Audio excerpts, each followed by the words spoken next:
ከሊቀ መንበሩ እስከ ጠቅላይ ሚኒስትር መስሪያ ቤት ከሰበካ ጉባኤ እስከ ፓትርያርክ መስሪያ ቤት ያለ ሙስና አይንቀሳቀስም።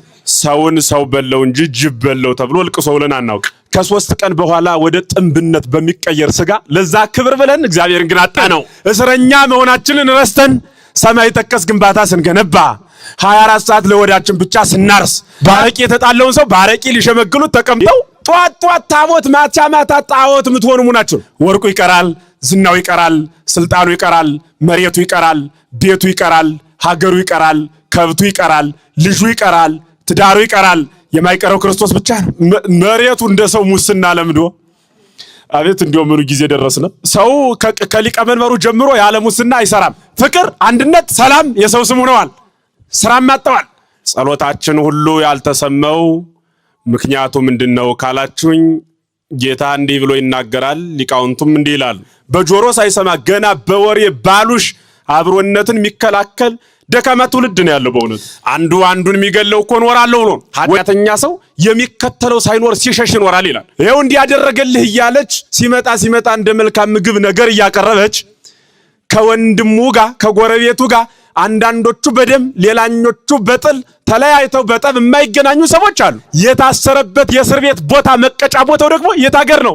መሬት ወርስኩላችሁ አገሯ ላይ ለውጥ ያልመጣው እኔ ነኝ ጥፋተኛ ሚል ሰው ስለጠፋ ነው። ሁሉም አማኝተው ሰይጣን እየጠየቀ ሰይጣን ትክክለኛውን ነግሮኛል ይባላል። በስም ክርስቲያን፣ ባለባበስ ክርስቲያን፣ ባነጋገር ክርስቲያን፣ አነዋወራችን ግን እንደ አረሚ የሆን ሰዎች ነን። ሞኢ ዘሃሎ ውስተ ዓለም ዓለሙን አትውደዱት በዓለም ውስጥ ያለውንም አትውደዱ በሚል ቃል ተነስተን እግዚአብሔር እንደወደደ መንፈስ ቅዱስ በፈቀደ መጠን እንማማራለን።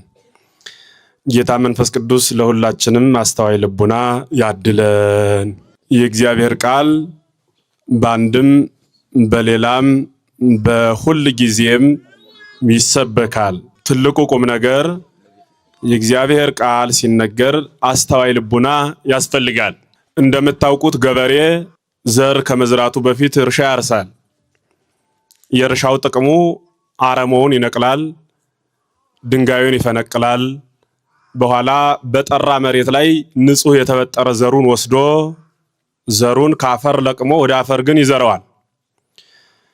ይሄ የገበሬ ውጤቱ ነው። ገበሬ ባለሰለሰ መሬት ላይ ዘርን አይዘራም። ያለሰለሰ ማሳ ዘር አምጠን እዚህ ላይ ብንዘረው እህሉን ከማክሰር ጉልበታችንም ከማድከም ውጪ የተሻለ ቡቃያ ሊበቅል አይችልም። የተሻለ ቡቃያ የሚበቅለው የተሻለ ማሳ ላይ ሲዘራ ነው። ማሳው ደግሞ የተሻለ የሚሆነው ገበሬው ገና በበጋ ደጋግሞ ሲያርሰው ቁጥቋጦውን ሲቆጠቁጥለት፣ ድንጋዩን ሲለቅምለት፣ አረመውን ሲያርምለት ያኔ ጥራት ይኖረዋል ማለት ነው።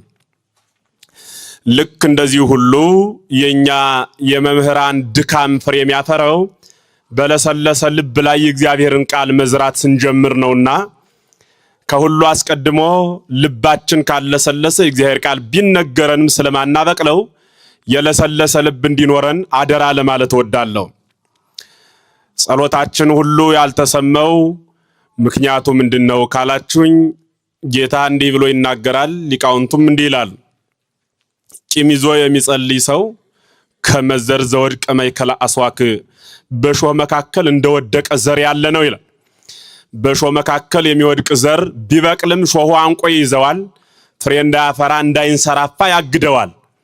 ቂምና በቀል ተንኮል ያለበት ሰውም ጸሎቱ ለመስተቀይም ከመዘር ዘወድቀ ማእከለ አስዋክ የቂመኛ ሰው ጸሎቱ በሾህ መካከል እንደወደቀ ዘር ያለ ነው፣ የማያፈራ ማለት ነው። ስለሆነም የእግዚአብሔርን ቃል በመተሰሙበት ጊዜ ይሄኛውን ንፋስ የሚወስደውን ጆሮ ሳይሆን የልብን ጆሮ ከፍቶ መስማት ይጠይቃል። ሴት የምትጸንሰው ከወንድ ጋር በመታደርገው ተራክቦ ነው። ምዕመናን መልካም ሥራ የሚሰሩት ከመምህራኑ ጋር በሚያደርጉት የቃል እግዚአብሔር ተራክቦ ነው። ከወንድ ሳትደርስ የምትጸንስ ሴት የለችም። ከመምህር ሳይማር በጎ ሥራ የሚሰራ ክርስቲያንም የለም። ካለም ዝም ብሎ ሕገ ልቡና ነው የሚባለው። እኛ ደግሞ ሕግ የተሰራልን ስርዓት ያለን ነባበያን ሕያዋን ነን። ሕያዋን ነባበያን እንደመሆናችን መጠን ተናጋሪዎች ነዋሪዎች ነን እያልኳችሁ ነው። የእግዚአብሔር ቃል ሲነገር ከልብ መስማት ያስፈልጋል። እግዚአብሔር በሚያውቅ አሁን ላይ ያለውን ዓለም ለእናንተ ማስረዳት ለቀባሪው ማርዳት ነው። በየቀኑ እህቱን ወንድሙን፣ ልጁን የእህቱን ልጅ የወንድሙን ልጅ ወደ መቃብር የምናደርስበት የመከራ ዘመን ሆኗል። ይህ ዘመን በዚህ ልክ የከፋው ማንም መጥቶብን አይደለም። አናምርት፣ አናብስት ወይም ነብር፣ አሳማ፣ ጅብ ከጫካ ወጥቶ ሰውን አልገደለም። ሰውን ሰው በለው እንጂ ጅብ በለው ተብሎ ልቅሶ ብለን አናውቅ። ቢሆንም አልፎ አልፎ ነው። ተጨካከነ ሰው። ለምን ቢባል የተጨካከነው ራስ በራሱ ነው። ሌላ የመጣ ጠላት የለም እንዳልኋችሁ። አንድነታችን የጠፋው ሰፊ አስተዋይ የሆነ ልቡና፣ ልበ ሰፊ ነገር አሳላፊ ይላሉ አባቶቻችን። ልበ ሰፊ ነገር አሳላፊ ሰው የለም። እንደ ብልቅያጥ በጉንጭ ሚሞላ ገና ሳይናገሩት በቃ ተንኳፖ ሚያድር እንደ ፊኖ ዱቄት እንዲህ አይነት ትውልድ ነው ያለው። በጆሮ ሳይሰማ ገና በወሬ ባሉሽ አብሮነትን የሚከላከል ደካማ ትውልድ ነው ያለው። በእውነት ድንጋይ ተፈነቀለ፣ እንጨት ተቆረጠ፣ በቃ ሳር ተበላ ብሎ ለግድያ ወንድሙን የሚያዘጋጅ ዛሬ ከብት ቢበለው ሳሩ ነገ ክረምቱ ሲመጣ ይበቅላል። በሚበቅል ሳር የማይበቅለው ወንድሙን ይገለዋል። ወንድም እኮ አይበቅልም፣ ከሞተ ሞተ ነው። ሳር ግን ይበቅላል። ዘንድሮ ቢበላም መሬት ደና ሽማግሌ ካለ ይስተካከላል። በሚስተካከል ታሪክ ውስጥ የማይስተካከለውን የሰውን ሕይወት የማይበቅለውን ካጣነው ዳግም የማይገኘውን አንዱን ባህር ዛፍ ቢቆርጡት ወይ ራሱ ያቀጠቅጣል፣ አልያም ከስሩ ቢተክሉት ሌላ ያወጣል። አንድን ሰው ግን ቢነቅሉት አይወልድም፣ ገለነዋል፣ አይነሳም፣ ሰው ነው መዋቲ ስለሆነ ሙቷል። እና ይህ ሁሉም የሆነው ልበ ሰፊ ሰው ከማጣታችን የተነሳ ነው። ልባችን አስፍተን ቃሉን ሰምተን ከእግዚአብሔር ጋር እንድንኖር ለሀገራችንም ሰላምን እግዚአብሔር እንዲሰጠን መልካም ፈቃዱ ይሁንልን። በምክረ ካህን የሚመራ ፈቃደ ካህናትን ድምፀ ካህናትን የሚሰማ ምዕመን እንድንሆን እግዚአብሔር ይርዳን። የምንማርበት የትምህርታችን ርዕስ የሚሆነው በዮሐንስ መልእክት አንደኛ ዮሐንስ ምዕራፍ 2 ተራ ቁጥር 17 16 አካባቢ ጀምራችሁ ስታነቡ ታገኙታላችሁ። ያው አንዳንድ ጥቅስ የሚይዝ ሰው ካለ ነው እንጂ ለምዕመናን እንኳን ያው ጥቅሱ ሳይሆን መልእክቱ ነው ለእናንተ የሚገባችሁ። ይሄንን ቃል የተናገረው ዮሐንስ ወንጌላዊ ነው። ዮሐንስ ማለት ከጌታ ከ12ቱ የበጉ ሐዋርያት ተብለው ከሚጠሩት አንዱ ነው። ዮሐንስ ቁጹረ ገጽ፣ አቡ ቀለምሲስ፣ ታወጎሎስ የሚባሉ ተጨማሪ ስሞች አሉት። እኒህ ስሞች የወጡለት በመልካም ስራው ነው። መልካም ስራ ስላለው በግብር የወጡ ስም አሉ። የተጸውዖ ስም አለው። ስመ ባሕሪ እንደኛ ሰው የሚባል ስም አለው። ስመ ተቀብኦ በመንፈስ ቅዱስ በረድኤተ መንፈስ ቅዱስ የተሰጠው ስም አለው። ከዚህ መካከል ዮሐንስ ማለት ጌታ መድኃኔ ዓለም ክርስቶስ የዛሬ 2000 ዓመት በምድረ እስራኤል ወንጌልን ሲያስተምር በኋላው እየተከተለ ከፊቱ እየቀደመ ናበል እያለ ምስጢራትን እያመሰጠረ እግዚአብሔር ምስክሬ ነው፣ እኔ ከሐዋርያት ሁሉ እንደ ዮሐንስ የሚገርመኝ የለም። ታላቁ ሐዋርያ ቅዱስ ጴጥሮስ ኦ ክርስቶስ ወልድ እግዚአብሔር ሕያው ንህነሰ ኩሎ ሀደግነ ወተሎናከ ምንተ እንከ ንረክብ ይላል። አንተነትህ በአምላክነትህ ጥርጥር የሌለብህ ሕያው ነህና ሕያውነትህን አውቀን ሁሉን ትተን ተከተልን። ዳሩ ግን የምናገኘው ምንድነው ብሎ ቅዱስ ጴጥሮስ ይጠይቀዋል። ቅዱስ ጴጥሮስ ምን ኑሮት ነው እንዲህ ብሎ የጠየቀው ቢሉ ከብር ባይ ልቡን ጥሎት ተከትሎታልና ይላሉ ሊቃውንት። ጴጥሮስ ወይ ሀብትህ አንድ አህያ ነው ያለህ፣ እሱን ጥሎ መከተል ድንቅ ያሰኛልን? ሁሉን ትተን ያለህ ምን ኑሮህ ነው ይለዋል ቅዱስ ዮሐንስ አፈወርቅ። ከዚያ ይመልስና እንዲህ ይለዋል። አይ ዮሐንስ እንዲህ ትለኝ እንደው ይልና ለዮሐንስ ራሱ ለማን ነው? ለቅዱስ ጴጥሮስ ራሱ ቅዱስ ዮሐንስ እየመለሰ ማለት ነው። እንዲህ ይለዋል። ምንድነው የሚለው? አይ ከብር ባይ ልቡን ጥሎ ተከትሏልና ይል። እስካሁን ያለንን ጥለን መሄድ እኮ ቀላል ነው አይደለም? እስካሁን ያለውን ሰው ጥሎ መመነን ይችላል፣ ቀላል ነው። እስካሁን ያለውን ነገ ይኖረያል ብሎ የሚያስበውን መተው ግን ከባድ ነው። ሁሉ ሰው በነገ ተስፋ ነው የሚኖረው። ነገ ሚዘራው ገበሬ ለመቼ ነው ሲሉት ለነገ፣ ከቤት ያለውን ዘር አውጦ ጫካ የሚደፋው ነገ ሲያፈራ ለመመገብ ነው። እምንኖረው በተስፋ ነው። እና ከብር ባይ ልቡን ጥሎ ወጧልና ከብር ባይ ልብ በሉ እስኪ ሁላችሁ ከብር ባይ ልብ በሉ እስኪ። ከብር ባይ ልብን በእውነት እንደ መግታት የሚያስጨንቅ ነገር የለም። በቅሎ ያለ ልጓም መያዝ ይቀላል ከብር ባይ ልቡናን ከመጎተት። በርካታ ሰዎች ከሰው ተለይተው በርካታ ኃጢአቶች ላይ እንደ ግብጦ ተዘብዝበው የሚኖሩት ከበርባይ ልብን መላቀቅ ስላቃታቸው ነው። አንዱ አንዱን የሚገለው እኮ እኖራለሁ ብሎ ወደፊት እኖራለሁ ብሎ እሱን አጥፍቼ እኖራለሁ፣ ላነዋወሬ አልተመቸኝም፣ እንድኖር አላደረገኝም፣ ስለዚህ ላጥፈውና እንደ ሻዬ ልኑር እያሉ እኮ ነው። ሰውን በማጥፋት ግን እንደ ሻ መኖር አይገኝም። በነገራችን ላይ አቤልና ቃየል የሚባሉ የሰው ልጅ መጀመሪያ የሆኑ ወይም አዳምና ሔዋን የመጀመሪያ ልጅ አድርገው የወለዷቸው ሰዎች ነበሩ። ማንና ማን አልኳችሁ? አቤልና ቃየል። እና በአቤል ቃየል ይቀናበት ነበረ። በኋላ ቅናት መቼም ወደ ሞት ነው የሚያደርሰው። ለምን ከዚህ ሁሉ ገድየው እንደ ሺህ አልኖርም ብሎ በነፃነት ለመኖር ቃየል አቤልን ገደለው። በኋላ ግን አቤል ሲሞት አንደኛ የገደለው ወንድሙን ነው፣ ሁለተኛ ሌላ ሰው የለም። ለምን ገደልኸው ብሎ የሚያሳድደው ሰው ከአባቱ ከአዳም ውጭ ሌላ ሰው አልነበረም፣ ሰው አልተፈጠረም፣ አልተራባም። ነገር ግን እስከሚሞትበት ቀን ድረስ ተቅበዝባዥ ሆኖ ቀረ ይላል። ይሁየሃጥ እንዘ አልቦ ዘይደግኖ ይላል ሊቁ። ኃጢአተኛ ሰው የሚከተለው ሳይኖር ሲሸሽ ይኖራል ይላል። አሁን እኮ በጨለማ ሰው ገሎ የጣለ ሰው ዝም ብሎ ሲደነግጥ ነው የሚኖር። ማንም እኮ አላየውም፣ ግን አካሉ ሲደነግጥ ነው የሚኖረው። ወፍጭር ባለ ቁጥር እምቡሊል ሲዞር አንዴ ወደ ቀኝ ሌላ ጊዜ ወደ ግራ ሰው ሳያየን እንደውም ይቅርታ አድርጉልኝና ሰው አይቶን የሰራነው ኃጢአት ይሻላል፣ ቢያንስ ብዙ ያስደነግጥም፣ ይቅርታ ጠይቀንበት ምናምን እንኖራለን።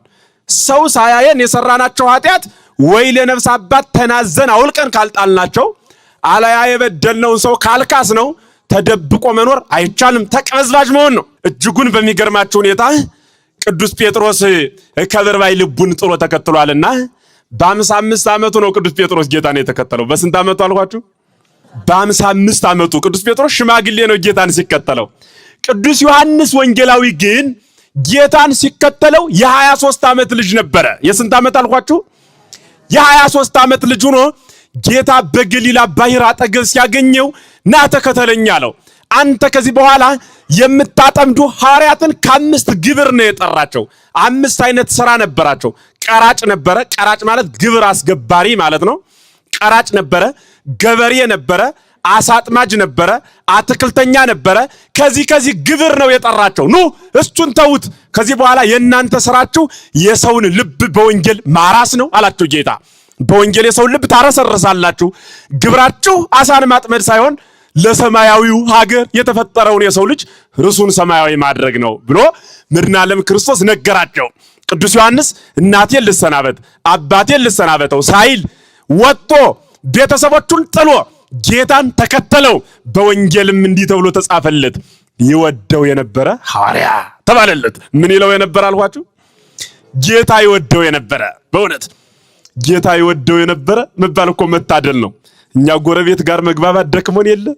ጎረቤት ከአምጣ ከወለደቻት ካብራኳ ከወጣች ልጇ ጋር ቡና የማትጠጣ ባሰርዋ የማትገናኝ ለእግዚአብሔሩ ሰላምታ እንዴት አደርሽ የማይባባሉ አሉ በእኛ ዘመን።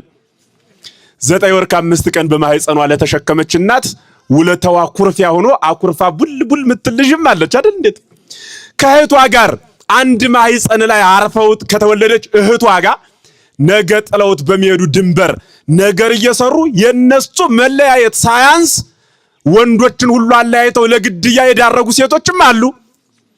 አዎ ይሄው እንዲያደረገልህ እያለች ሲመጣ እንደ መልካም ምግብ ነገር እያቀረበች ከወንድሙ ጋር ከጎረቤቱ ጋር አንዳንዶቹ በደም ሌላኞቹ በጥል ተለያይተው በጠብ የማይገናኙ ሰዎች አሉ። በጣም የሚያሳዝን ነው። እግዚአብሔር በሚያውቅ የሚያሳዝን አንድያቸውን እነ ዮሐንስ ጥለውት የሄዱትን ዓለም እኛ ግን ለጊዜው እንኳን መተው አቅቶናል።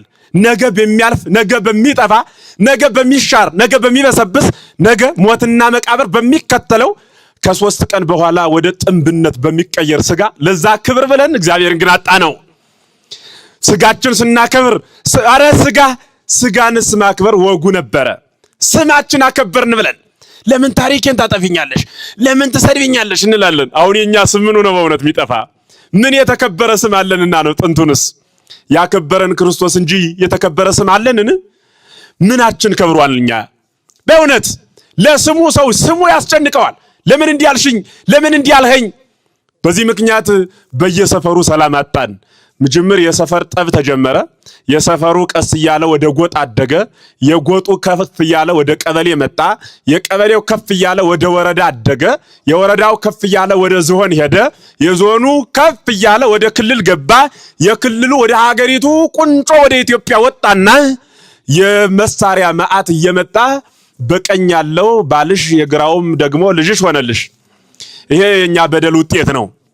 የኛ በደል ውጤት። በዳንግላ ስትሄዱ አሉ አባቶቻችን ወንድሞቻችን፣ በጫካም ስትገቡ ደግሞ አባቶቻችን ወንድሞቻችን አሉ። ቀኝ ፈሪ ግራ ፈሪ ብለው አሰለፉን። እኛም አሜን ብለን ተቀበልናቸው። በአንድም በሌላም ይህ ሁሉም የሆነው በበደላችን ምክንያት ነው። አንዳንድ ሰው አይ እንዲህ የሚያደርግ መንግስት ነው ይላል። አንዳንዱ ደግሞ አይ እንዲህ የሚያደርግ ማንደገሌ ናቸው ይላል። በሞቴ መቼ ነው ግን እኛ ነን የምንለው? ዓለምን እረፍት የነሳው የኔ ኃጢአት ነው የሚል ሰው አለ? በኃጢአታችን ባለማመናችን የዚህ ሁሉ በደል ተጠያቂው እኔ ነኝ የሚል ሰው በመጥፋቱ ምክንያት ሀገሪቱም የደም ምድር ሆነች።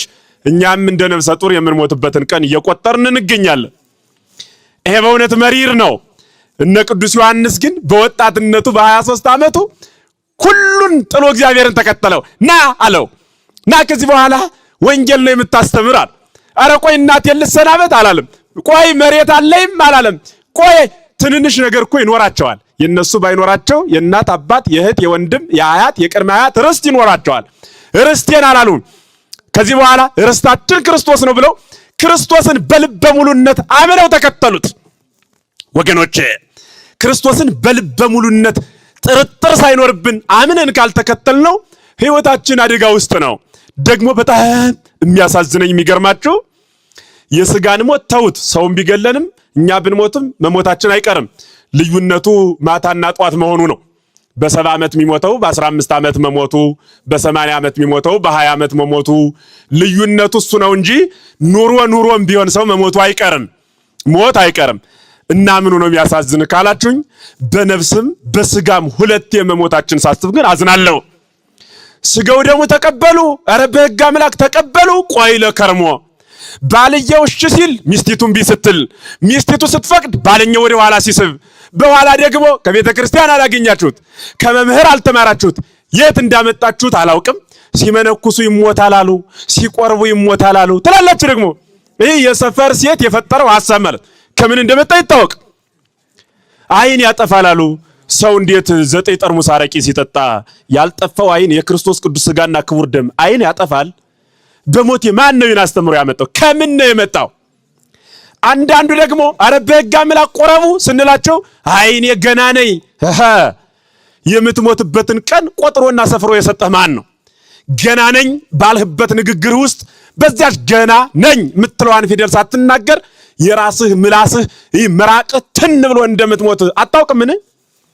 በትንታ የሞቱ ብዙዎች ናቸው። ገና ነኝ ብለን ወጣን ስንሄድ ቤታችን ሳንደርስ ባንድም በሌላም ነፍሳችን ከስጋ እንደማይለይ በምን እርግጠኛ ሆነን ነው? በምንድን ነው እርግጠኛ የሆን ነው? ሰው ዋስትና ጋሻ ሳይዝ የክርስቶስ ቅዱስ ሥጋና ክቡር ደም በዮሐንስ ወንጌል ምዕራፍ 6 ቁጥር 56 ላይ ሥጋዬን የበላ ደሜን የጠጣ የዘላለም ሕይወት አለው፣ ሥጋዬን ያልበላ ደሜን ያልጠጣ ግን ይፈረድበታል ይላል ቃሉ። የሚፈረድብን ከሆነ ሰው ቆርቦ ታጥቦ ተዘጋጅቶ አይጠብቅም ወይ? ሙሽራው ክርስቶስ መቼ እንደሚመጣ እኮ አይታወቅም። ወየእታሚረ ያስተርኢ ታምሪሁ ለወልደ እጓለ እመሕያው በሰማይ አሚሃይ በኪ ኩሎሙ አሕዛብ በምድር ይላል። ጌታ ወልደ እግዚአብሔር ኢየሱስ ክርስቶስ መዓልትና ሌሊቱ ሳይታወቅ እንደ ሌባ ብቅ ይላል። ያኔ ግን መልሳችን ምንድን ነው? ሌባ የሚመጣበት ቀን አይታወቅም። ሰኞ ይምጣ፣ ማክሰኞ ይምጣ፣ ከሌቱ 6 ሰዓት ይምጣ፣ 9 ሰዓት ይምጣ፣ ከብቱ ሳይገባ 3 ሰዓት ይምጣ፣ ሌባ ከባለቤቱ ጋር ተማክሮ ልሰርቅ ልመጣ ነው ብሎ አይመጣም። ጌታም እንዲሁ እንደ ሌባ ሳይነግረን ብቅ ይላል። ያኔ ሲመጣ ግን በእውነት መልሳችን ምንድን ነው? ሰው ስንቅ ሳይዝ መንገደኛ ሁነን ስንቅ የምንይዝበት እድሜ ተሰጥቶን ደግሞ ስንቅ ሳንይዝ ተቀምጠን የምናሳዝን ፍጥረቶች እኮ ነን። ዘመድ ሀገራችን በሰማይ ነው። ይሄ የምታዩት ምድር አረቦን ነው ወይም ጊዜያዊ መቆያ ነው። የምንጓዘው ወደ ሰማያዊ ሀገር ወደ ኢየሩሳሌም ሰማያዊት ወደ ኢየሱስ ክርስቶስ ነው። ጉዞ ኑ ተጓዙ ብሎ ጌታ ነግሮናል። ምን ሆነን ግን ሰነፍን? አንድ አጭር ትምህርት ልንገራችሁ። ገነት የምትባል ሀገር ከአምስቱ ዓለመ መሬት የሚባሉት አንዷ ገነት ትባላለች። ዓለመ መሬት ማለት አምስቱ አንዱ የተቀመጥንበት ነው የምታዩት። ሁለተኛው በርባሮስ የሚባል ከምድር በታች እሳት ከእሳት በታች ውሃ ከውሃ በታች እሳት ከእሳት በታች ማን ነው? ከምድር በታች ውሃ ከውሃ በታች እሳት አለ፣ ከእሳት በታች ነፋስ፣ ከዚያ በታች በርባሮስ የሚባል ጨለማ አለ። እሱኛው ሌላኛው ዓለመ መሬት ይባላል። ሁለተኛው ዓለመ መሬት ይሄ ነው የምታዩት አሁን የነገርኳችሁ። ሶስተኛው ብሔረ ብፁዓን ነው። አራተኛው ብሔረ ሕያዋን ነው። ተውት ለእናንተ አይሆናችሁም። ይሄ ለጊዜው ወደ ፈለኩት ሐሳብ ልግባና አምስተኛዋ ገነት ትባላለች። ማን ትባላለች አልኳችሁ? በሞቴ ንገሩኝ። ማን ትባላለች አልኳችሁ? በሉ እስኪ ሁላችሁ በሞቴ ደግማችሁ በሉ። እግዚአብሔር ሰውን አልቆ አግኖ አክብሮ ዘውድ አድርጎ ፈጠረና ገነት በምትባል ሀገር አስቀመጠው። ይቺ ገነት ከምድር ይህ ከምንኖርበት መሬት ከፍ ያለች ከሰማይ ወይም ይህ የምታዩት ውሃ ነው፣ የተበጸበጸ ውሃ ነው። ከዚህ ውሃ ዝቅ አድርጎ መካከል አድርጎ አስቀመጣት። ማንን አስቀመጣት አልኳችሁ? በዚያች በገነት ደግሞ አዳምን አኖረው። ማንን አኖረው? አዳም በገነት ሲያኖረው ይህን ነገር እንዳትነካ፣ ተነካ ከዚህ ቤት አስወጣለሁ አለ። አዳም እሺ አለ። 7 ዓመት ሳይነካ ያችን ነገር ቁጭ ብሎ ኖረ። ስንት ዓመት አልኳችሁ? ከ7 ዓመት በኋላ ብላ ያለው መዓት ነው። ብላ የተባለውን ሳይነከው እንዳትበላ የተባለችውን እጽ ባያት ቁጥር ሰይጣን እየፈተነው መበላት ነበር እያለ ይመኛት ነበረ። የሆነ ቀን ቢበላ አምላክ እንደሚሆን ሰይጣን ነገረው። አምላክ የመሆንማ ከሆነ ለምን አልበላትም ብሎ ያችን እንጨት ቆረጠና በላት። ያችን እጽ ሲበላ እግዚአብሔርን የሚያህል ጌታ ገነትን የሚያህል ቦታ አጣ፣ ተሰደደ። ከዚያ በኋላ ወደዚህ ምድር እግዚአብሔር ወረወረው። ልክ አትስረቅ ይባላል አይደል? በሕግ አትግደል ይባላል አይደለም? መጽሐፍም ይላል ዳኛም ይላል አይደለም? እንዴ የሰረቀ ሰው ምንድነው የሚሆነው? የሚታሰር ከየት ነው? ከቤቱ ውስጥ ነው የሚታሰር። የት ነው የሚታሰረው? ማረሚያ ቤት ይሄዳል አይደለም? በዚያ ውስጥ ሄዶ ይዘጋል። መቆለፍ ያለ ይቆለፋል። ያ እስር ቤት ለሰውየው መኖሪያው ነው። መኖሪያ ሀገሩ ነው አይደል የነበረው? ከዚያ ሄዶ የገባ በምኑ ነው? በወንጀሉ አይደል? ይሄ ሰው አሁን ሀገሬን መተው ተመስገን ብሎ አሁን እስር ቤት ሲገባ ቤት ይሰራል፣ ሚስት ያገባል። እስር ቤት ሆኖ ቤት ይሰራል። እስር ቤት ላይ ሚስት ሲገባል እስር ቤት ላይ ይደረጋል። እንዴት እስር ቤት ላይ ይሄ ቀረኝ ይሄ ወይኑ ጠጁ ይባላል አይባልም። ልክ አዳም ሰረቀ። ምኑን ሰረቀ? ዕፀ በለስ። በሉ እስኪ ሁላችሁ በሉ። ዕፀ በለስ የምትባል አንዲት ንብረቱ የእግዚአብሔር ንብረቱ ጠፋችበት። ማን ወሰደብኝ ብሎ እግዚአብሔር ሲመለከት አዳም ወስዷታል። አዳም ወይ ቤሎ እግዚአብሔር ለአዳም እምኩሉ ዕፅ ዘሃሎ ውስተ ገነት ብላ።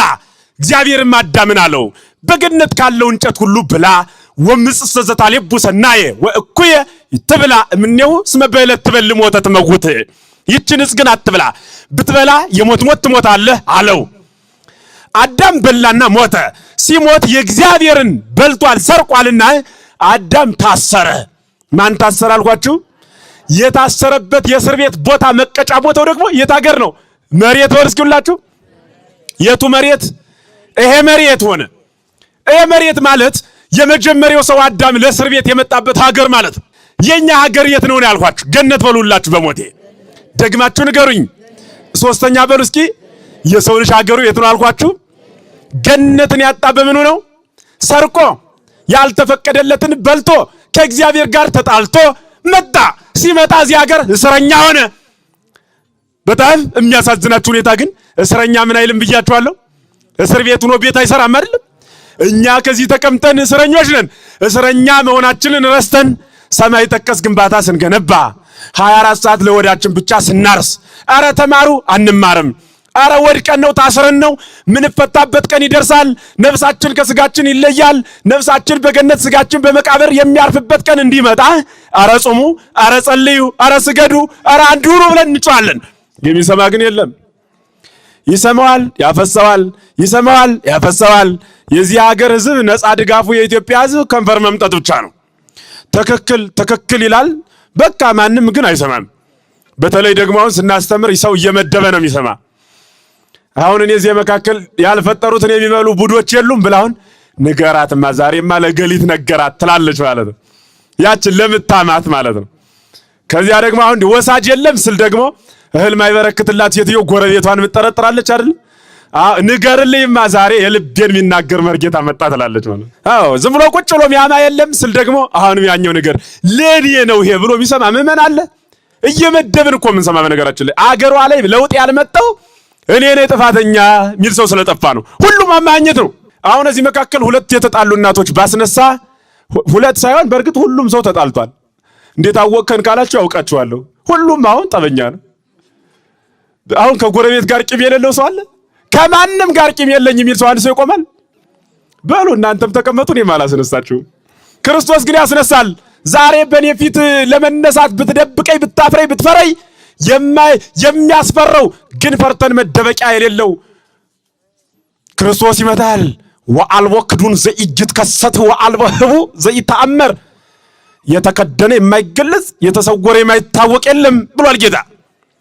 ይመጣል ሰጣዩ ለኩሉ ክቡት የተሸሸገውን ሁሉ ገልጦ የሚያይ ጌታ ይመጣል። ያን ቀን ግን በእውነት በበደል የሸፈነው ገመናችን እግዚአብሔር ይገልጸዋል። አንድነታችን፣ ሰላማችን ሁሉ በጠቅላላ ጠፋ። የምንናገረው ሌላ፣ የምትኖሩት ሌላ። እግዚአብሔር እንዳለ ታምናላችሁ፣ እግዚአብሔር እንደሌለ ደግሞ ትኖራላችሁ። በእውነት እንዳለ የምናምነውን አምላክ እንዳለ እንድንኖርለት እግዚአብሔር ሁላችን ይርዳን። ወንዶችም አስቸጋሪዎች ናችሁ በእውነቱ። ቤተክርስቲያናት መቆሚያ አጣው ምታያቸው በየቦታው ዘቢብ፣ ዕጣን፣ ጧፍ ጠፍቶ ብዙ ስቃይ ባለበት ሀገር ውስጥ እየኖርነ ያረቂ መለኪያ ጨብጦ ቀንና ሌት እግዚአብሔር የሰጠን አይምሮ እግዚአብሔር እንድናመሰግንበት ነው። እንዳሳማ 24 ሰዓት እንድንበላበት ነው እንዴ ሰጠን። መብላት መጠጣት፣ ዝም ብሎ ጨክኖ መጠጣት ሰው እንዴት ወዱ ሲሞላ ያውቅም።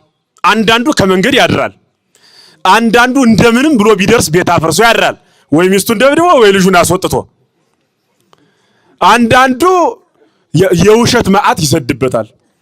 አንዳንዱ ደግሞ ምንም ያደርገዋል። በእውነት እንዲህ አይነት ሰው በእጁ እየጠጣ እንዲው በእውነት አስገድዶ የጋተው አካል የለ። ልጁ ጫማ የለውም። የአንድ ሺህ ብር መጠጥ ጠጥቶ ሌላውንም ጋብዞ ግማሹንም አጥፍቶ ልብሱን ቀዶ ጫማውን ጥሎ ይመጣል እየተንዘባዘበ። ኧረ በሕግ አምላክ በእውነት ይሄ ነው መዓት ያመጣ። የዕለት ወድ በሌለው ሀገር ላይ እየኖሩ ሰው የዓመት ወድ በዕለት ይበላል እንዳሳማ። ተነግሮ አይሰማም። በነገተው ደግሞ ሽምግልናውም ይገርማል። ያ አማካሪ ነው አናኳሪ የሚባሉ አሉ። የአምስት ነው የሚቀመጡ ሰዎች ሀገር ያፈረሱ ምኑን ያማክሩታል? ሲያማክሩ ውለው አስታረቅነ ብለው ያጠፋውንም ያላጠፋውንም በቀኝም በግራም ሁለቱን ዝም ብሎ ሁለት ጠርሙስ አረቂ ተቀጣችኋል ይላል። ባረቂ የተጣለውን ሰው ባረቂ ሊሸመግሉት ተቀምጠው እንዲሁ እኮ ያሳዝናል። በኋላ የአራት ጠርሙስ አረቂ ሲያልቅ አዲስ ጠብ ያፈራሉ። ለነሱ ገበያ ነው፣ ለተጣለው ሰውዬ ደግሞ ተጨማሪ በደል ነው። ነገ ደግሞ ይከፍላል። ተጣልቶ ይለያያል። ጧት ደና የነበረው ሰው አራት ጠርሙስ ሲያጠጡት እነግርሃለሁ ይላል። ይኸው ሰው ሲጠጣ ከባድ አይደል? እንዲሁ እኮ አካሉን መውሰድ አቅቶት እንዲና እንዲ እየተንዘባዘበ እንዲና እንዲ ቀኝና ግራጅ እኮ እየመጣ አንቃለሁ ቢሉት ደርግም የምተው ይላል። ከኔ በላይ ማንም የለም ይላል። ሊወድቅ እኮ ነው እንዲና እንዲ እያለ። እንዲህ አይነት ሰው አያስተውልም ወይ? እናቶችን አታያቸውም? የልጇን ሆድ እኮ ማይናገረው ልጅ ሆዱ ሲሞላ ታውቀዋለች። ልጇን እያጎረሰች ምን ሰዓት ሆዱ እንደሞላ ታውቃለች። እኛ ሆዳችን እያጎረስን መሙላቱን ማወቅ አቃተን ይል። ኧረ ምን ይሻለናል ዘመድ? ሰው እንዴት እየበላ ሆዱ ሲሞላ ማወቅ ይሳነዋል? በእውነት ሲቻላችሁ ጾሙ፣ ካልሆነ ግን ሆዳችሁ ሲሞላ ወቁ። ሆዳችን ሲሞላ እንድናውቅ የቅዱሳን አምላክ ይርዳን። አንድነታችን ከምድረ ገጽ እየጠፋ ያለው በየሁኔታው በእያንዳንዱ እንቅስቃሴ በእያንዳንዱ ሁኔታ ሁሉም ሰው ክፋትን ብቻ ነው የሚሰብክ። በእውነት ሰላማዊ ሆነን እንድንኖር እግዚአብሔር ይርዳን። አጉል ባህል ጥንቁልና እኔንም አቁሙ። አገሩን የፈተው አጉል ባህል ነው እንዴ! ጧት ታቦት ማታ ጣዖት የምትሆኑ ሙናችሁ። ጧት ከቤተ መቅደሱ ማታ ደግሞ ከቤተ ጠንቋይ ሂዶ የሚንበረከክ ተደባለቀብን አይደል ዘመድ? ምን ይሻለናል? ኧረ በሞቴ ምን ይሻላል ባካችሁ ንገሩኝ። የሆነ ሕፃን ሲታመም ገና ጉንፋን ሲይዘው ከሰው ድረሽለት መነኩሴዎች ሁሉ እንዲያሉ ይመክራሉ። አንቺ በእንጦንስና በመቃርስ አስኬማ ይቀለዳል። ድረሽለት ከሰው ደርሽለት እንዲህ ብለው ምን ሰው ያምደርሱበት የሚባለው ሰው የስራው ምንድነው? በሞቴ ማንም ይነግረኝ። እያንዳንዱ ሰው ማይፈርድ ለምን ይመስላችኋል? ሁሉ ሰው ፈራጅ ያልሆነ ለምን ይመስላችኋል? የሚነግረኝ ሰው አለ?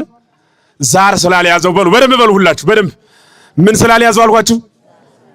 ሁሉ ሰው ፈራጅ ያልሆነው ምን ስለሌለበት ነው? ዛር በሉ እስኪ ሁላችሁ። ዛር ማለት ምን ማለት ነው? ሰይጣን በሉ ደግሞ ሁላችሁ በሉ እንጂ። ታዲያ ሰይጣን ለሰው ልጆች ጥሩ ነገር ይመክራል ወይ? ሰይጣን ለሰው ልጆች ጥሩ ነገር ይመክራል? ታዲያ ሰይጣን ካደረበት ሰው መልእክት ተቀብላችሁ እንዴት ትመጣላችሁ? አይታችሁ ከሆነ በጠቅላላ ባለዛሮች የሚነግሯችሁን ልንገራችሁ። እናንተም ታውቁታላችሁ፣ እኔም ስለምትነግሩኝ ያውቀዋለሁ። ሲሄድ ገና እንኳን ደህና መጣ ምናምን ብሎ ያው ይከፈላል አይደለም? ያ ጠንቋይ ያስከፍል ወይ ያታስከፍልና ከዚያ ቀጥታ መጀመሪያ የሚናገሩት ከቤት ፊት ለፊት ያለው ቤት አላስቀምጥ ብሎ ትላለች። ከቤቱ ፊት ለፊት ወይ አጎቱ ነው ወይ አክስቱ ወይ ወንድሙ ወይ እናቱ ቤት ነው። ኧረ እነሱ ቁመኞች ናቸው አላሳድገ እያሉ ይላል። ተደላድሎ ሊኖር ሄዶ ከእናት አባቶቹ ጋር ከቤተሰቡ ጋር ተጣልቶ የማይፈታ የታሰረ ቂም ተሸክሞ ይመጣል። ከዚያ በኋላ ቀጥታ ሄዶ ጠንቋይ ገሌ እንዲህ ብሎኛል ለምን እንዲህ አልከኝ ብሎ እንዳይገጥም እፍረት ይሰማዋል። አብሮ ወደ ቤት እንዳይገባ ጠንቋዩ አስሮ ሰዶታል። የሱ እግዚአብሔሩ ጠንቋዩ ስለሆነ ጠንቋዩ የነገረውን በሚገባ በልቡ አጥብቆ ይይዝና ከቤት ፊት ለፊት ያለው ሰውዬ ጋር ጠበኛ ሆኖ ይኖራል። ደሞ እኮ የሚገርማችሁ ከአንዱ ጋር ብቻ አይደለም ከ10 ሰው ጋር እንዲጠራጠር ያደርገዋል። ኢትዮጵያውያን አብዛኞቻችን ጠይም ወይ ቀይ ነን። እዚያ መቼም አንድ ጎረቤት ላይ አንድ 10 ቀይ አንድ 10 ጠይም ይኖራል። ጠይም ሰውዬ ካለኝ 10 ጠይም ካለ ጎረቤቴ ገሌ ይሆን ከ10ሩ ጋር ጠብ ሆኖ ይኖራል። አጋንንት አሁን ለሰው ልጆች ሰላም ያመጣል። ሰይጣን እየጠየቀ ሰይጣን ትክክለኛውን ነግሮኛል ይባላል። አዘሪያ ደግሞ አንዳንዶቹ ምን ይላሉ? አረረረ አዋቂ ሳያውቅም አትበሉ። ነገረኝ እኮ በኋላ ያለው ለቤት የጀርባ ያለው ዋርካውን ነገረኝ፣ ይሄን ነገረችኝ ይላል። ይመጣና አዩ ሞኙ እሱን ካልነገረህማ ምኑን ታምነዋለህ? ብሩንስ እንዴት ትሰጠዋለህ? ብሩን እንድትሰጠው ጥሩ የሚመስል ነገር ይነግርሃል፣ ነፍስህን ይነጥቃል። ደግሞ ጥሩ የሚመስል ወሬ ያወራል። ችግር የሚዘረዝር እንጂ መቼ ችግር የሚፈርታ አለ? ከእንደዚህ አይነት ይህንን የጥንቁልና መንፈስ ራሳችሁን ጠብቁ። በሞቴ ጠብቁ። ለዛር አትንበርከኩ። ሰማያትና ምድርን የሚያንቀጠቅጥ ሰማይና ምድርን በቃሉ የፈጠረ እንደ ነገስታት በሀብት እንደ ካህናት እንደ ነገስታት በጉልበት እንደ ካህናት በሀብት እንደ ጣዖታት በሐሰት ያልነገሰ አማናዊ ጽድቅ ዘበአማን ወልድ እግዚአብሔር ኢየሱስ ክርስቶስ በቀራንዮ ራሱን ሰውቶ ያስታረቀን ከባሕርይ አባቱ ጋር ከራሱ ጋር የታረቀን ከመንፈስ ቅዱስ ጋር ያስታረቀን ራሱ ሊቀ ካህን ሆኖ መስዋዕቱን የሰዋው ራሱ መስዋዕት ሆኖ ስለኛ የተሰዋው ራሱ መስዋዕቱን የተቀበለልን አንዱ ጌታ እርሱ ኢየሱስ ክርስቶስ ነው። ከዚህ ውጭ ሌላ ጌታ የለም። ካለም ጣዖት ነው። ጌታ ግን አይደለም። አንዱን ጌታ በንጹህ ልብ መኑት። በእውነት የክርስቶስ ቅዱስ ሥጋና ክቡር ደምን ተቀብለን ካልኖርን በቀር እመኑኝ መከራውም እንዲህ ይቀጥላል፣ እልቅሶም እንዲህ ይቀጥላል። እስካልተመለስን ድረስ አይመለስም። እግዚአብሔር ስንመለስ ይመለሳል። ወይ እጅ ፈቅድ እግዚአብሔር ሞቶ ለአጥ አላ ግባቱ ወተመይጦ ተዋቤሁ ይላል ሕዝቅኤል ምዕራፍ 38። እግዚአብሔር የኃጢአተኛ ሰው ሞቱን አይወድም ወደ እርሱ መመለሱን እንጂ ይላል። ወደ እርሱ እንድንመለስ የቅዱሳን አምላክ ለሁላችንም ልብ ይስጠን። በሐሰት የሚመሰክርም ይኖራል በመካከል። ጌታ በሐሰት አትመስክሩ ብሏል። በርስኪላችሁ በሐሰት አትመስክሩ በሉ። በሐሰት መስክረን ለአንድ ወዳጅ ብለን ሌላኛውን ጠላት ያደረግን፣ ጠላታችን ጎዳን ብለን ነፍሳችን ለሸጥን፣ ፍርድ ቤት ላይ ሄደን የልጆቹን አባት አርሶ እንዳያበላ እስረኛ አድርገን ያስቀመጥን ብዙዎች ነን። የማናውቀው ምንናገር፣ ያላየነው ምንመሰክር፣ ሐሰት የተቀላቀለብን ሐሰተኞች፣ በስም ክርስቲያን፣ ባለባበስ ክርስቲያን፣ ባነጋገር ክርስቲያን፣ አነዋወራችን ግን እንደ አረሚ የሆን ሰዎች ነን። እንደማያምን ማለት ነው። እንዲህ ከመሆን እግዚአብሔር ይሰውረን። በእውነት አንድ ነገር ልንገራችሁ። ሻወር የሚጀምረው ከራስ ነው ይባላል አይደለም? ገለውን የሚታጠብ ሰው ከምኑ ነው የሚጀምረው? ከራሱ ነው አይደለም? እናንተ በእጃችሁ ነው የምትጀምሩ። ለምን ካላችሁኝ ውሃውን ከታች ነው ወደ ላይ የምታነሱት። ሻወር የሚባለው ግን ውሃው ከላይ ወደ ታች ነው የሚፈስ። ለከተሜው ነው የሚያገለግል። የገጠር ሰው በእግሩ ሊጀምር ይችላል። ውሃው ከምን ስላለ? ከታች ስላለ። ከተሜው ግን ውሃው ከላይ ነው የሚከፈት። ራሱ ሳይነካ ሌላ አካሉ መንካት አይችልም ማለት። ሰላም እንዲመጣ ከፈለጋችሁ ሰላም የሚጀምረው ከራስ ነው። እስኪ ሰላማዊ ሁኑ። ከልጅ ምሽታችሁ ጋር ተግባቡ። ሴቶቹ በሞት የተግባቡ ግድ የለም። ሞት እኮ አይቀርም፣ ልንሄድ ነው። በእውነት ሳንስማማ ስንጨቃጨቅ ቆይ እነግርሻለሁ እያልን አንገታችን እንደወዘወዝን እኮ መቃብር መጣ። ተስማሙ። ከልጅ ምሽቶቻችሁ ከልጅ ባላችሁ ጋር ተስማሙ። በድለዋችሁ ሊሆን ይችላል። አይ መርጌታ ያልገባው ነገር አለ እገሌ ጋር ነው መሆን እኮ ልትሉ ትችላላችሁ። አውቃለሁ በድሏችሁ ይሆናል፣ ግን ተውለት እስኪ። እግዚአብሔር ስንቱን ትተውልን የለ? እግዚአብሔር አልተውም ቢለን አሁን እዚህ ላይ የሚቆም ሰው አለ? እናንተንም እኔንም ጨምሮ እንደነ ዳታንና አቤሮን ምድር ተከፍታ ትውጠን ነበር። የቆምነው እኮ በቸርነቱ ነው። አዲያ እግዚአብሔር ቸር ሆኖ በሁሉ ከማረን እኛ ሰውን መማር ምን ኃጢአት አለው? ይቅር ብትሉ ምን ችግር አለው? ትተነዋል በሉና እስኪ አብራችሁ ኑሩ። በሞቴ እንዲው ቃል ግቡልኝ ከዚህ ጊዜና ሰዓት ጀምሮ በሉላችሁ። በሉ እስኪ ከዚህ ጀምሮ በሉላችሁ፣ ወይም ከዛሬ ጀምሮ በሉ እስኪ ሁላችሁ። እየሰማው አይደለም ሁላችሁ ነው ያልሁት። ሊቃውንቱን ሁሉ ያካትታል። ከዛሬ ጀምሮ በሉ በቀልና ተንኮል እንተዋለን። እንድንተው እግዚአብሔር ይርዳን በሉ እስኪ። በእውነት እግዚአብሔር ሁላችንም ይርዳን። በቃ ሰላም የጠፋው እንዳልኳችሁ አማት ከልጅ ምሽቷ ከልጅ ባሏ ጋር መኖር ካቃታት፣ አማት ከልጅ ምሽቱ ከልጅ ባሉ ጋር መኖር ካቃተው፣ ካህኑ ከካህናቱ ጋር መግባባት ካቃተው፣ ከደከመን እግዚአብሔር ጋር መኖር አንችልም። በጋራ የበደልነውን እግዚአብሔር በጋራ ጸልየን ይቅር እንዲለን የአባቶቻችን አምላክ መልካም ፈቃዱ ይሁንልን። ይህ ዮሐንስ በ23 ዓመቱ ጌታን የተከተለው እንዲህ ብሎ ተናገረ። ምን ብሎ ተናገረ? ወንድሞቼ ሆይ ይህንን ዓለም አትውደዱ፣ ዓለምና በዓለም ያለው ሁሉ ኃላፊ ነውና ይል። ዓለም ኃላፊ ነዋል፣ በዓለም ያለው ሁሉ ኃላፊ ነዋል። ይህ የምታዩት የተዘረጋው ምድር ይጠቀለላል። እግዚአብሔር ዓለምን እንደ ጽና ቢሉ አንጠልጥሎ፣ እንደ ወረቀት ቢሉ ጠቅሎ፣ እንደ ብራና ቢሉ ጠቅሎ፣ እንደ ወርቅ ቢሉ አንከብሎ በእጁ ይዞታል። ማን? እግዚአብሔር። ማንን? ዓለምን። ሁሉ እግዚአብሔር ኢየሱስ ክርስቶስ ሲመጣ ይህ ዓለም ያልፋል፣ ሁሉ ይቀራል።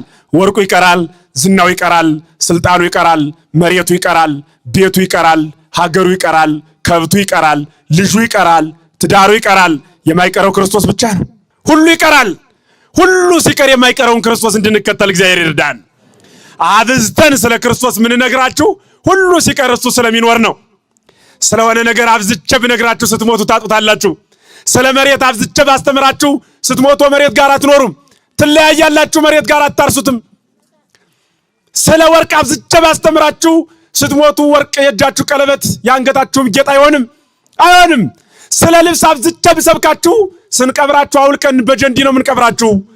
ስለምንም ነገር አብዝተን ብንነግራችሁ ሁሉ ይቀራል። አብዝቼ ስለ ክርስቶስ እናገራለሁ፣ እርሱ ግን አይቀርምና ከማይቀረው ክርስቶስ ጋር እንድንኖር የአባቶቻችን አምላክ መልካም ፈቃዱ ይሆንልን። ኧረ ይህን ዓለም አትውደዱት አለ ዮሐንስ።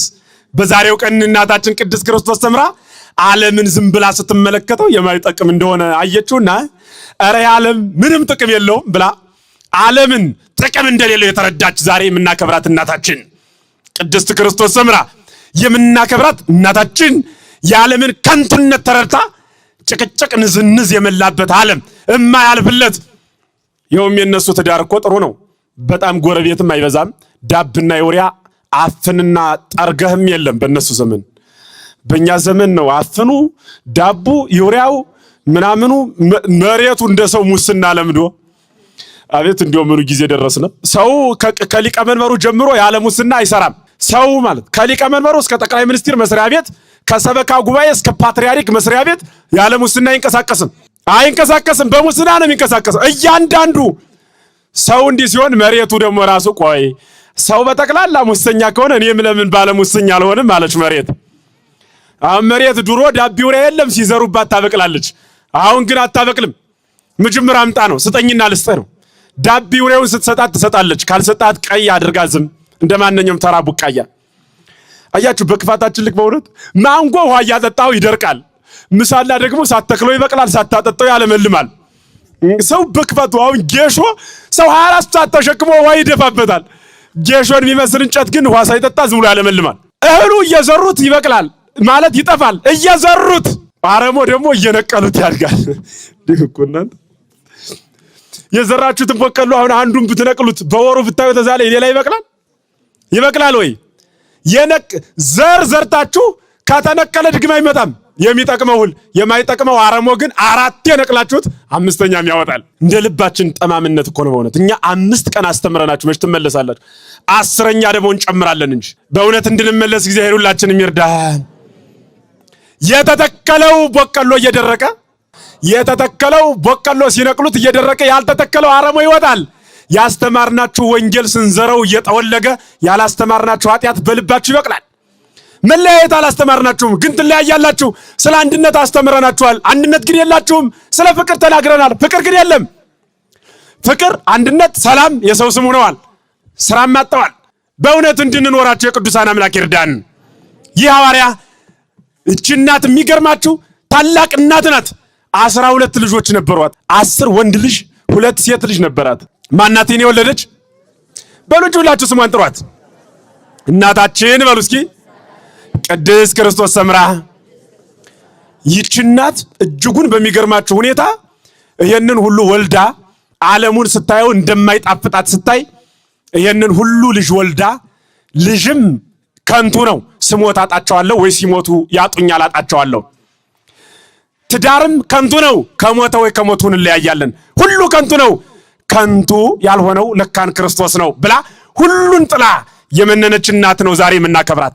ዓለምንም ጥላ በዓለም ውስጥ ያለውን ሀብትና ንብረቱንም ጥላ ሁሉን የተከተለች በእውነት እኛ ቢያንስ አንድያችን እንደ ክርስቶስ ሰምራ መከተል ቢያቅተንም መከተል ቢደክመንም እንደ ክርስቶስ ሰምራ ሁሉን ጥለን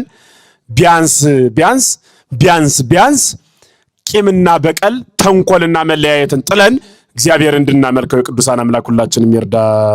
ወስብሐት ለእግዚአብሔር።